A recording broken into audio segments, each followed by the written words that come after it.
What if I told you that something in your kitchen, yeah, your morning coffee, could literally bring thousands of worms crawling into your garden in just 2 days? Sounds crazy, right? Well, I buried used coffee grounds in my garden, and what happened next honestly blew my mind.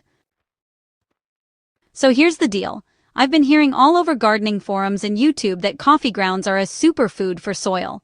Some folks say they attract worms, but others claim they can actually harm your plants. So I decided to find out for myself. I collected about 5 days' worth of used coffee grounds, roughly 3 pounds, and buried them right here in this raised bed. No mixing, no composting, just straight into the soil. 24 hours later, I went to check. Honestly, I didn't expect much. Maybe a bit of moisture, a smell, some mold. But instead, I noticed something moving, a lot of something, worms, everywhere. At least a few hundred already. I've never seen this kind of worm activity so fast. By the 48-hour mark, I grabbed my camera again, this time with a little more excitement. And I kid you not, it was like a worm rave under there. I counted over 50 worms per square foot in just one section. Multiply that across the whole bed.